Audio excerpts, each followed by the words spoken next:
ये है लाला डंगामल।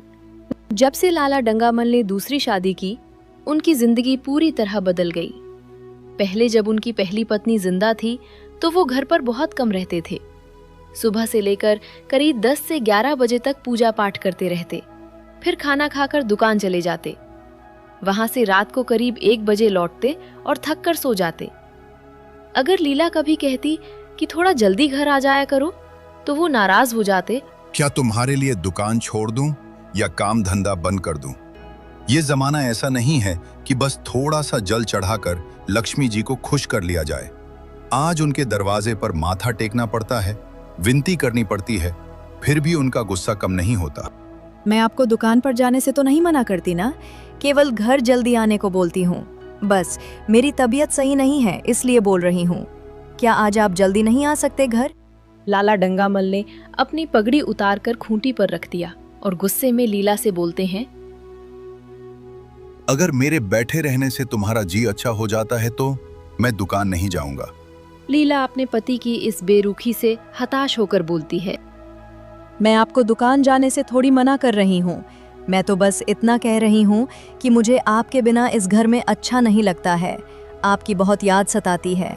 सेठ गुस्से में अपनी पत्नी लीला से बोलते हैं, तो तुमको क्या लगता है कि मैं दुकान पर मौज मस्ती करता हूँ और मुझे तुम्हारी या इस घर की फिक्र नहीं रहती है? भला लीला अब क्या ही जवाब देती उनको। उसे लगता था कि शायद उसके घर में अब प्यार नहीं रहा। वह कई बार इस बात पर सोचती भी थी, लेकिन उसे अपना कोई कसूर नजर नहीं आता था। वह अपने पति की पहले से भी ज्यादा सेवा करती थी, उनके काम का बोझ कम करने की कोशिश करती रहती थी और हमेशा खुश रहने की कोशिश करती थी। उसने कभी भी उनकी इच्छा के खिलाफ कोई काम नहीं किया। अगर उसकी जवानी ढल गई थी तो इसमें उसका क्या दोष? क्या किसी की जवानी हमेशा बनी रहती है?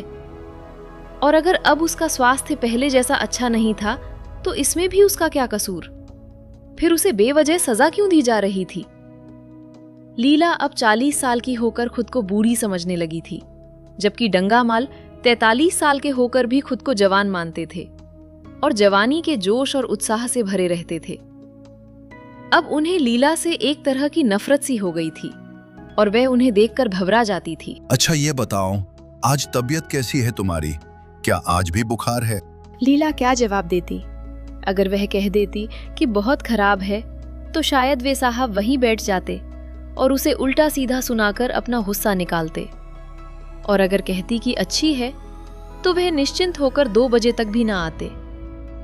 इस दुविधा में वह हिचकते हुए बोली, अभी तक तो हल्का था लेकिन अब कुछ बढ़ रहा है। तुम जाओ, दुकान पर लोग तुम्हारा इंतजार कर रहे होंगे।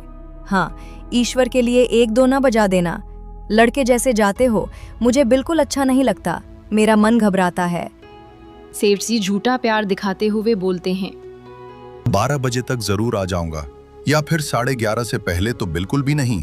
लाला जी वादा करके चले गए और लीला बेचारी उनको जाते हुए चुपचाप देखती रह जाती है। लीला ने पूरी रात बेचैनी और दर्द महसूस करते हुए बिताई और पता ही नहीं चला कि कब उसे नींद आ गई। लाल रात को 2 बजे आए और चुपके से जाकर अपने कमरे में सो गए।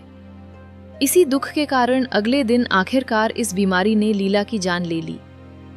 लाला जी को उसके मरने का बहुत दुख हुआ। दोस्तों ने शोक संदेश भेजे और एक अखबार ने भी उसके अच्छे गुणों की खूब तारीफ करते हुए शोक जताया। लाला जी ने सबका दिल से धन्यवाद किया, लेकिन लीला को मरे 1 महीना भी नहीं हुआ था कि दोस्तों ने उन्हें दूसरी शादी के लिए समझाना शुरू कर दिया। देखो भाई डंगामल, अभी तुम्हारी पूरी जिंदगी बाकी है, अकेले जीना मुश्किल हो जाएगा। इसलिए मैं तो कह रहा हूं कि दूसरी शादी कर लो। नई लड़की आएगी, तुम्हारा ख्याल रखेगी और साथ में तुम्हें खूब प्यार भी करेगी। क्या कहते हो? तुम ठीक कहते हो मेरे मित्र।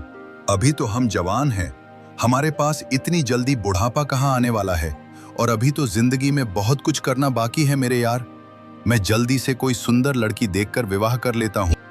धीरे धीरे इसका असर हुआ और करीब 6 महीने बाद उन्होंने दूसरी शादी कर ली।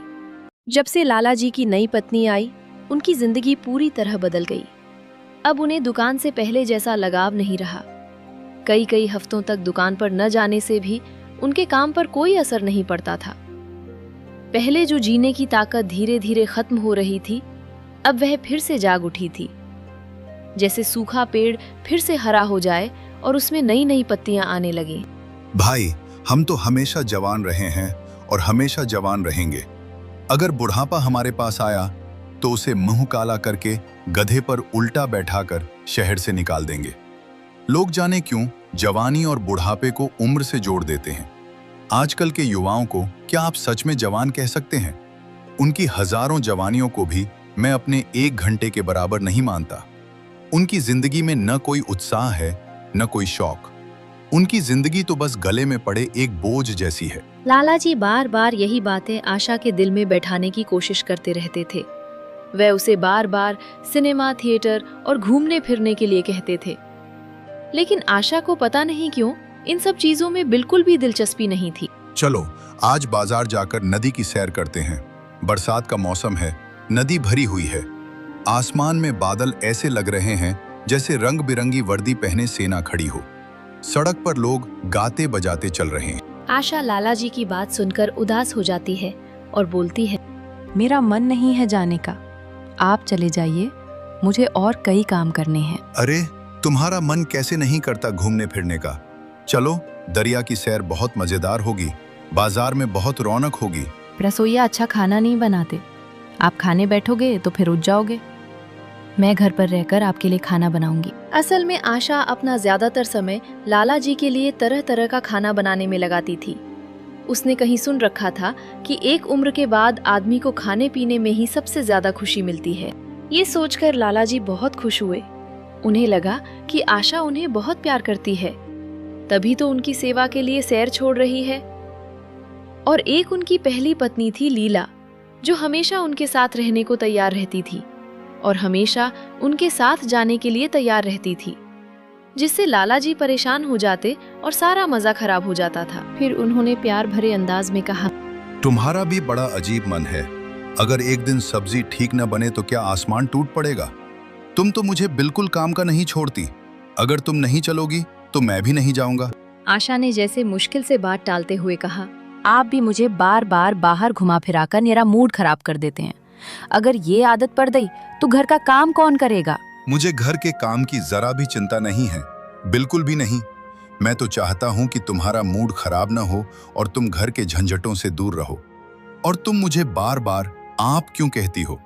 मैं चाहता हूँ कि तुम मुझे तुम कहो, तू कहो, चाहे डांट भी दो, बस खुलकर बात करो।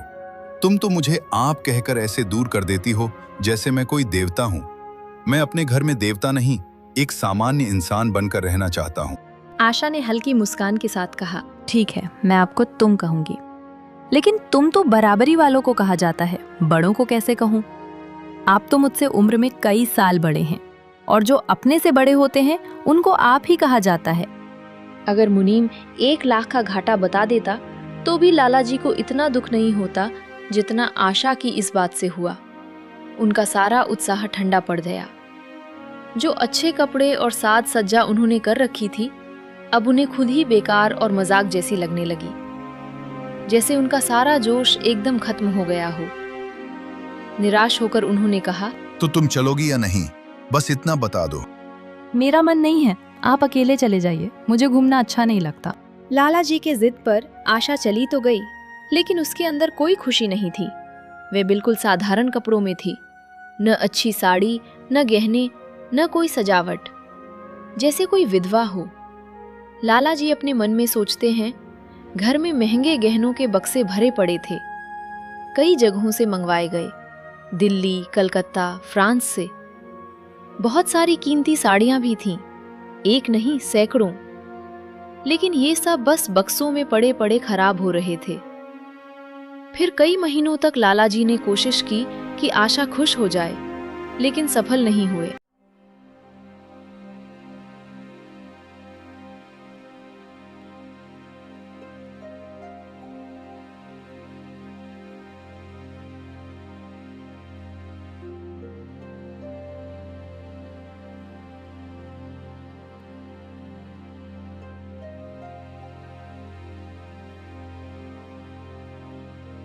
इधर खाना बनाने वाला अचानक बीमार होकर घर चला गया। उसकी जगह एक 17 से 18 साल का लड़का आ गया जिसका नाम जुगल था। वो बहुत ही अजीब और अनाड़ी था, कुछ समझता ही नहीं था। जितना समझाओ उतना ही गड़बड़ करता था। खाने का हाल भी खराब था। दाल कभी बहुत पतली हो जाती जैसे चाय हो, और कभी इतनी गाढ़ी कि दही जैसी लगती। नमक भी कभी बिल्कुल कम होता तो कभी इतना ज्यादा कि खाना खराब लगने लगता। आशा ये सब देखकर चुपचाप हाथ मुंह धोकर रसोई में चली जाती और सब संभालने लगती। अरे जुगल, तुम कितने नालायक हो। इतनी उम्र हो गई फिर भी ठीक से रोटी तक नहीं बना पाते। जुगल की आंखों में आंसू आ गए और उसने बोला, बहू जी, अभी मेरी उम्र ही क्या है, 17-18 साल का ही तो हूँ। आशा को उसकी बात पर हंसी आ गई और उसने हंसते हुए बोला, अरे रोटी बनाना क्या 10-5 साल में सीखा जाता है? ये तो हर इंसान कुछ ही दिनों में सीख जाता है। तुम्हें इतनी दिक्कत क्यों हो रही है? आप 1 महीना सिखा दीजिए बहू जी, फिर देखना मैं आपको ऐसे ऐसे फुलके खिलाऊंगा कि आप खुश हो जाएंगी। जिस दिन अच्छे फुलके बना लूंगा उस दिन आपसे इनाम भी लूंगा। और अब तो मैं थोड़ा बहुत सब्जी भी बनाने लगा हूँ। आशा मुस्कुरा कर बोली, सब्जी बनानी आती है तुम्हें? कल ही तो इतना नमक डाल दिया था कि खाया ही नहीं गया, और मसाले में भी कच्चापन आ रहा था। जब मैं सब्जी बना रहा था तब आप यहाँ थी ही कहाँ? अच्छा, तो जब मैं पास बैठी रहूं तभी तुम्हारा खाना अच्छा बनेगा। हाँ, जब आप पास रहती हैं तब मेरी अकल ठीक से काम करती है। जुगल की ये भोली बातें सुनकर आशा को बहुत हंसी आ रही थी। वह हंसी रोकना चाहती थी लेकिन हंसी रुक ही नहीं रही थी। आशा ने पूछा, और जब मैं नहीं रहती तब क्या करते हो? तब मैं आपके कमरे के दरवाजे पर जाकर बैठ जाता हूँ और वहीं बैठकर अपनी किस्मत को रोता हूँ।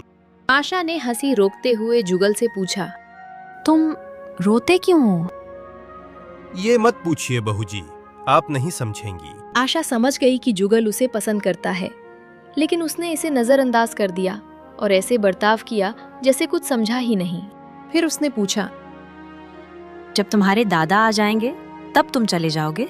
और क्या करूंगा बहू जी, अगर यहाँ कोई काम दिलवा देंगी तो यहीं रह जाऊंगा। मुझे मोटर चलाना सिखा दीजिए, मैं आपको खूब घुमाया करूंगा। नहीं तो आप हट जाइए, मैं रोटी उतार लेता हूँ। आपकी साड़ी है, कहीं दाग ना लग जाए। अरे दूर रहो, फूहड़ तो तुम हो ही। कहीं गरम पतीली पैर पर गिरा ली तो महीनों लंगड़ाते फिरोगे। जुगल का मुंह उतर गया और वह उदास हो गया। ये देखकर आशा हंस के बोली, अरे मुंह क्यों लटक गया सरकार का? मेरी बात आपको बुरी लग गई क्या? आप डांट देती हो ना बहू जी तो दिल टूट जाता है। मालिक कितना भी डांट लें हमको कुछ नहीं होता, लेकिन आप नाराज हो जाती हो तो बड़ा बुरा लगता है। अरे हमने डांटा कहाँ, बस इतना कहा कि कहीं पतीली गिर गई तो क्या होगा। अगर आपको चोट लग तो बहुत दर्द होगा ना, इसलिए आपको मना कर रही थी। हाथ पैर तो आपके भी हैं, कहीं आपके हाथ से छूट जाए तो चोट आपको भी तो लग सकती है, और मेरे होते हुए आपको चोट लग जाएगी तो मैं अपने आप को कभी माफ नहीं कर सकता। इतने में लाला डंगामल आ गए। अरे आशा, जरा इधर आओ। देखो, तुम्हारे लिए बढ़िया गमले लाया हूँ, कमरे के आगे रख देंगे। तुम यहाँ रसोई में काहे खटती रहती हो? इस लड़के से कह दो जल्दी खाना बनाने वाले को बुलाए, नहीं तो दूसरा आदमी रख लेंगे। इसे तो कोई तमीज ही नहीं है। सुन रहा है जुगल? अपने बाप को खत लिख दे आज ही। उधर चूल्हे पर कढ़ाई चढ़ी थी। आशा जुगल को खाना बनाना सिखा रही थी। जुगल रोटी का इंतजार कर रहा था। ऐसे में भला आशा गमले देखने कैसे जाती? तब आशा ने अपने पति से बोला, अरे 10-5 दिन में सीख जाएगा, निकालने की क्या जरूरत है? और वैसे भी जुगल अब सब्जी अच्छा बनाने लगा है, जल्दी ही रोटी भी बनाने लगेगा। तुम चलकर बता दो गमले कहाँ रखे जाएं। मैंने खास तुम्हारे लिए मंगवाए हैं और तुम हो कि यहाँ रसोई में बैठी हो। चलो, नहीं तो मैं भी यहीं बैठा रहूंगा। आप तो बस जिद ही करते रहते हो। जिस काम को मना करती हूँ उस काम को जबरदस्ती करवाते हैं आप। बच्चों के जैसे व्यवहार करते रहते हैं। बस ये सुनते ही लालाजी चुप हो गए। आशा ने पहले कभी इस तरह उनसे जवाब नहीं दिया था। बात में थोड़ा कड़वापन भी था और वे थोड़ा शर्मिंदा हो गए। लालाजी गुस्से में चले गए।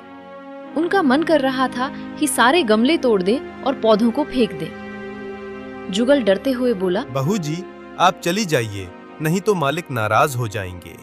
जल्दी जल्दी फुलके बना लो, नहीं तो निकाल दिए जाओगे। और आज कुछ पैसे लेकर अपने लिए कपड़े भी बनवा लेना। इतनी फटी पुरानी हालत में क्यों रहते हो? बाल भी क्यों इतने बढ़ा रखे हैं? सस्ते सवारते भी नहीं हो। जुगल ने मन ही मन सोचा और बोला। अगर मैं कपड़े बनवाऊं तो पैसे का हिसाब क्या दूंगा? आशा मुस्कुराकर बोली। अरे पागल, मैं तुमसे हिसाब थोड़ी ही मांग रही हूँ, मुझसे ले लेना। अगर आप बनवाएंगी तो अच्छे कपड़े लूंगा, कुर्ता, धोती, चादर और चप्पल। देखो बहू जी, आदमी अपने घर पर साधारण खाना खा लेता है, लेकिन जब दावत होती है तो अच्छे अच्छे पकवान ही खाता है। अगर वहां भी वही सादी रोटी मिले तो दावत में जाने का क्या फायदा? इसलिए अगर आप मुझे पैसे देंगी तो अच्छे अच्छे कपड़े और चप्पल खरीदूंगा। अगर मुझे खुद के पैसे से ये सब खरीदना पड़ेगा तो मैं कुछ भी नहीं खरीदूंगा, समझ गई आप? तुम तो बहुत चालाक हो जुगल।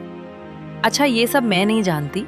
आप एक मोटा सा कुर्ता और टोपी ले लो और हजामत के लिए 2 पैसे भी रख लो। जुगल ने आशा को मना करते हुए कहा।